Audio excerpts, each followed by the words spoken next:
All right, so I entered the house again of Mrs. Velderhof, and her kids were all saved as well. My brother Henk came back from his dive address, and as I am, he is now going to live not with the Velderhof family anymore, because he went to register for volunteer military service to go to the Dutch East Indies and helping liberate from the Japanese our parents. So he went immediately into official draftee position. The Dutch needed an army to go to Indonesia and liberate their colony from bad times. The Japanese surrendered in August of 45 and turned their weapon dumps over to pro-Japanese youngsters. After 4 years propaganda, they were anti-white, anti-allied, they were pro-Japanese, and they were given the entire weapon supply that the Japanese had brought in 4 years' time to defend Indonesia. And there is where the Dutch said, we need an army there to save all these hundred thousands of white Dutch people. Our people are in Indonesia in Japanese prison camps. Every white Dutch person for 4.5 years was in prison. And so we needed an army to fight against these rebellious youth that were indoctrinated. The Dutch never should come back here, and whoever Dutch is in Indonesia need to be killed. So there is some very great drama after the war ended among hundreds, women, children who had been in prisons for 4 solid years. My parents, for instance, my father was in prison cell for 4 years. My mother was in a concentration camp with my sister 4 years, hungered to death almost. No medication, no education, no schooling, no nothing. Yeah.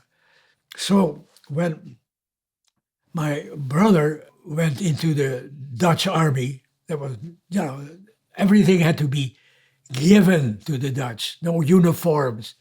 But the British had hundred thousands of what we needed, all at their previous battlefields, North Africa, Cairo, Egypt, there and on. And the Dutch bought it 5 cents on a dollar, like that, forming a Dutch army. My brother joined them, and in his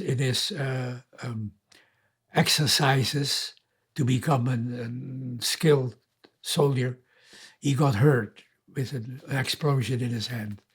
So he was out, and he then joined the technical university in a city called Delft.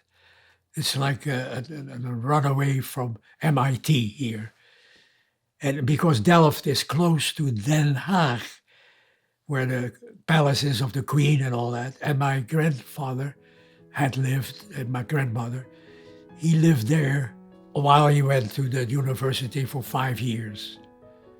And he did not come back to Haarlem. I went back to Haarlem and stayed and finished my schooling there, which was 45, 46, and 47. And that finished my high schooling. And that's when I was drafted to be sent to the Indies.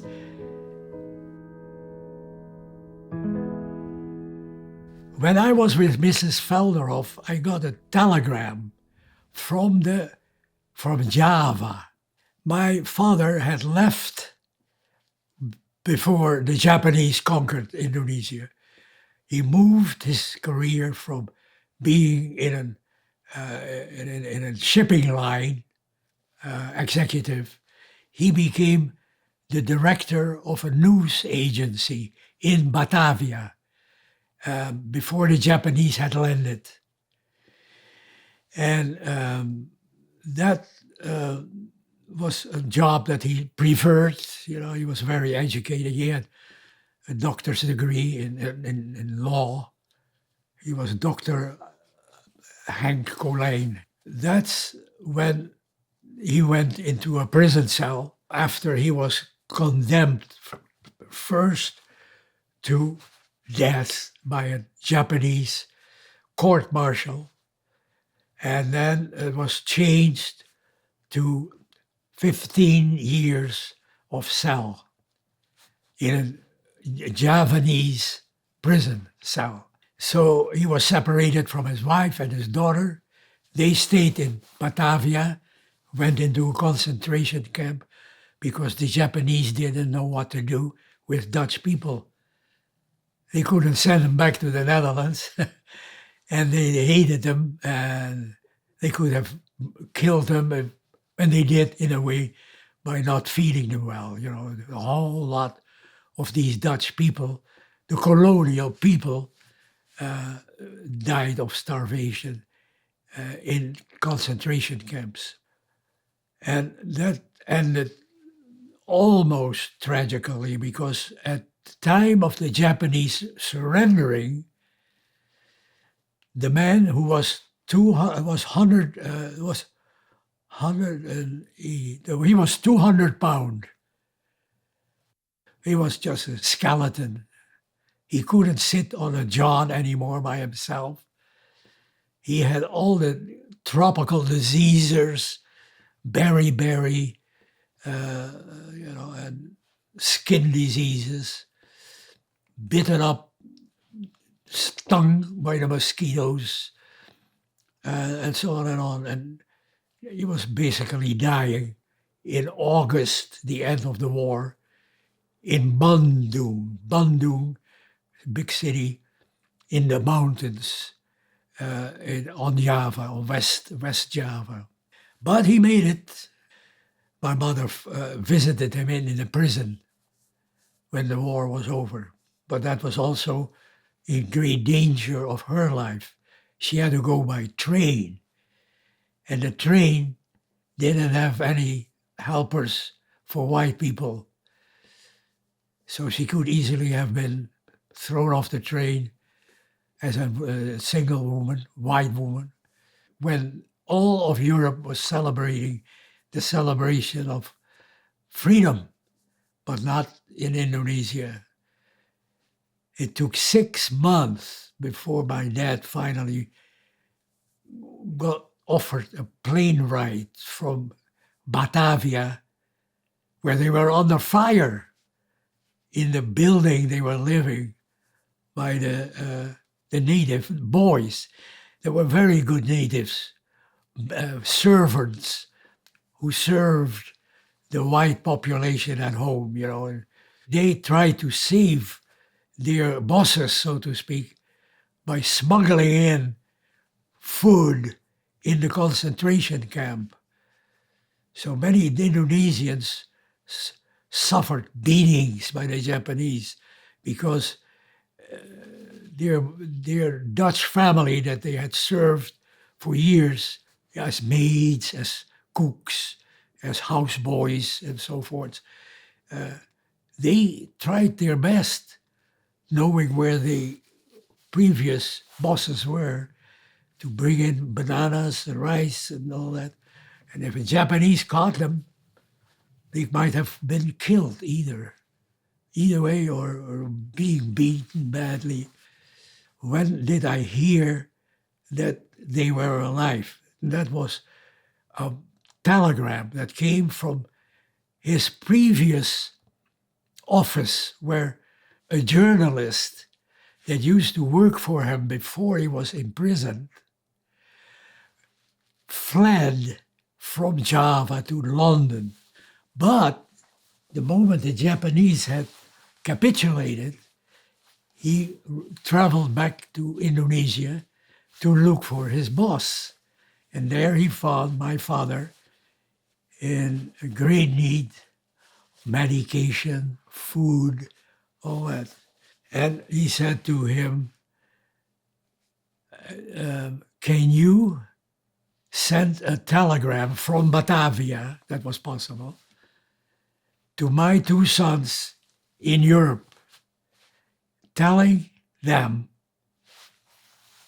the family is alive, father, mother, and daughter, my sister. We survived.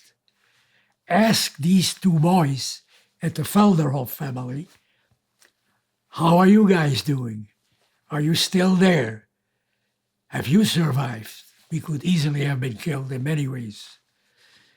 And when I got that telegram, just a floppy little thing, handwritten notes on it, because the telegram had to go from Batavia all the way to London, and then from London to Haarlem. Man, we felt very, very happy, as you can understand, you know.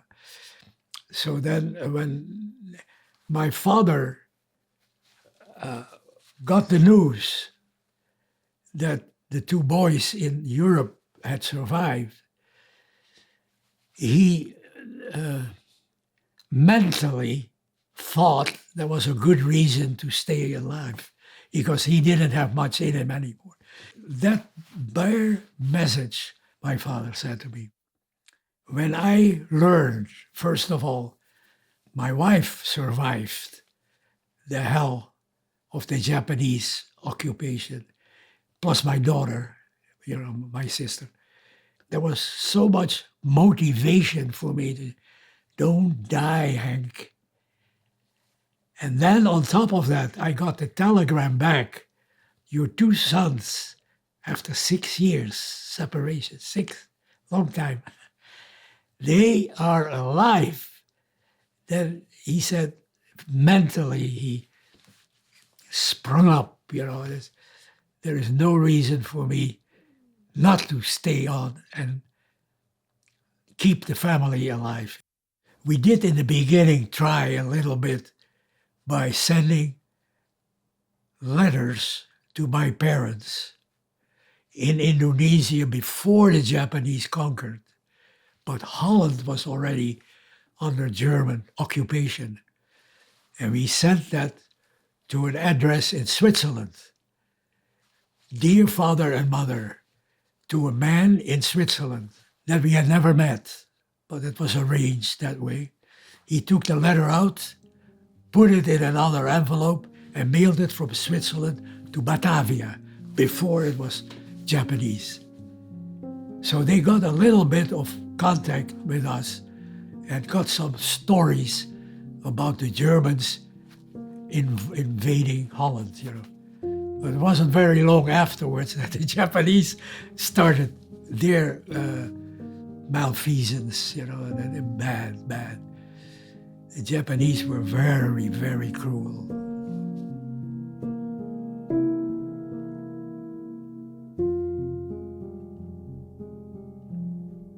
In May of 1945, and I went back to school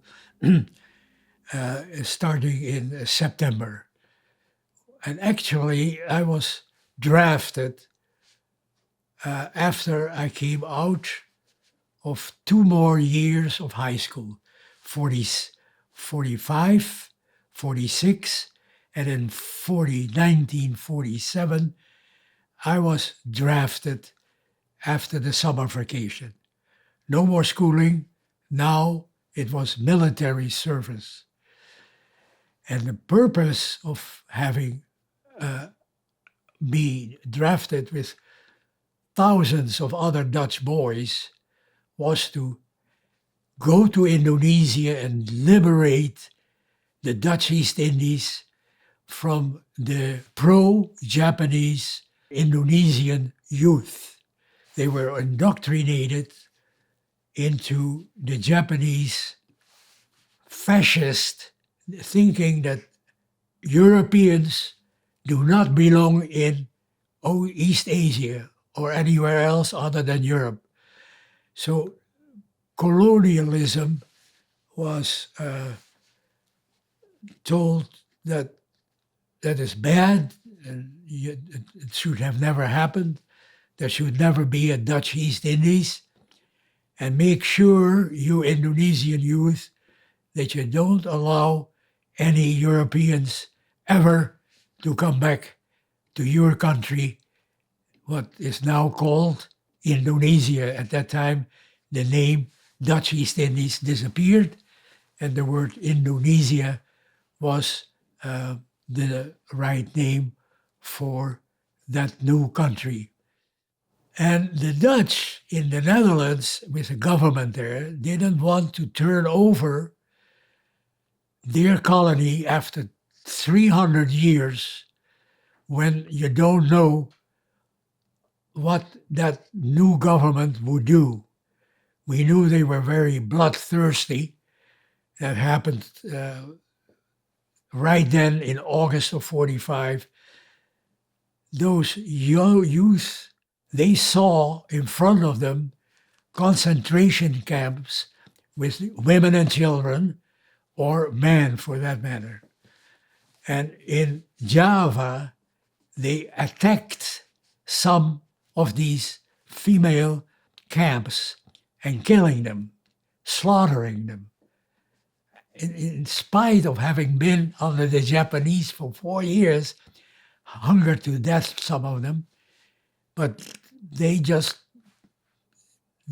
listened to the Japanese indoctrination and said, well, if these people, if we let them free, they started putting us into the colonial harness again or something like that. Some weird thinking, because the Dutch over ages had done a very good job in colonizing that area by creating Indonesian police. Created their own headquarters. They stopped bad things happening among the Indonesian. You couldn't go on and murder anyone without some results for yourself. They made the Indonesian realizing that they were one country instead of umpteen different islands, umpteen different languages, different faith. There was Buddhism, Hinduism, Christianity, and of course the largest faith was the Muslim faith. And they all lived peacefully under Dutch legal system. And the fact that they started to do these terrible things to innocent prisoners prisoners that used to be normal inhabitants, having school, having careers, having fun, all that was coming to a terrible end because of they were called pelopors. The pelopors were the Japanese trained killers to help them if they would lose the war. Those people they trained on Java, Sumatra, and so on, they were the ones that would help the Japanese. They eventually were shipped out of Indonesia and back to Japan, but all their weapons, they remained in military dumps. They were all given to these pelopors. That's when the Dutch government said we need to have order first before we approve of you becoming an independent republic. but give us a number of years that we can train you. But that was not what these guys wanted. They wanted freedom, what they called freedom, merdeka, right from the very first day that their president, Sukarno, was exclaiming, Indonesia is no longer a colony of the Dutch. August 1545. And then the killing started.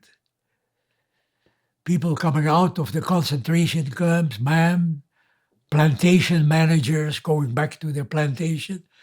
I had an uncle who went back to a tea plantation on Sumatra. He didn't survive.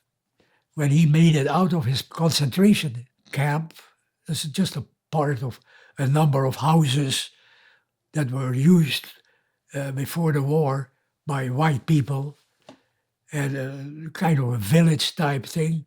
That's a concentration camp. We put, instead of 20 people in there, 200. And those were the concentration camps in the urban areas. Well, like this street here was going to be what? Is it open? Is a street for, let's say, 200 people? Put 2,000 in here in the street. You sleep here, you sleep there, you sleep in the bathroom with a mother with 2 kids or 3 kids, or a mother pregnant mother, and there you are for 4 years. And no food coming in, only the Japanese commander, depending on his moods, would allow a bit of rice coming in. You need some extra medication. Well, we don't have it. The Japanese were also not getting what they needed from Japan. The road was cut off by many warships, American warships, Australian warships, New Zealand warships. So Japanese in Indonesia also suffered somewhat. They didn't have any connection with their homeland. And at the time that I'm talking about, they had, of course, the opportunity to live from the land. Rice was available in Indonesia. So the Japanese were strong enough to demand rice import from other islands, Bali, Sumatra, Borneo. So they didn't suffer hunger, but they suffered some medication shortages and so on. But when it was over, they had to move back to their homeland and left every pistol, rifle, cannon, whatever, left it there, and these hotheads, they knew how to use it. But in the training time, they never got a firearm. They got a wooden copy of a rifle, and they could parade with that. Just a piece of wood. And once they had the real McCoy, then they just didn't know how to stop anymore. And that's when the Dutch government said, we need to send Rob Colyn with many more to the Indies. And I was a convoy commander there.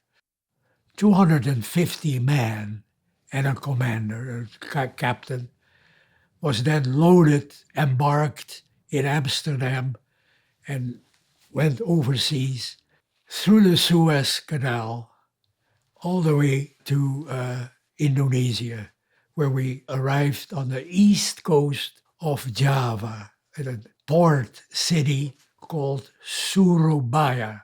And there is where I stayed for a year and a half, traveling over East Java, delivering supplies to soldiers, Dutch soldiers, on outposts in the mountains. Java is very mountainous, has all sorts of volcanoes, and some of them at times they explode too. But that East Java time was, what shall I say, not without danger, because I had to deliver supplies to outposts that were surrounded by guerrillas, these ploppers. And they were shooting at me when I was on the head of the convoy with maybe close to 50 trucks loaded with whatever the posts needed, doing their job, keeping peace in that area. And yeah, that was, of course, not always my favorite activity, driving with 50 cars, each car having a chauffeur and another soldier next to him, of new troops in the trucks to deliver them. And at more than one times, the bullets were flying past me. But I made it, but 5,000 Dutch boys never made it. 5,000.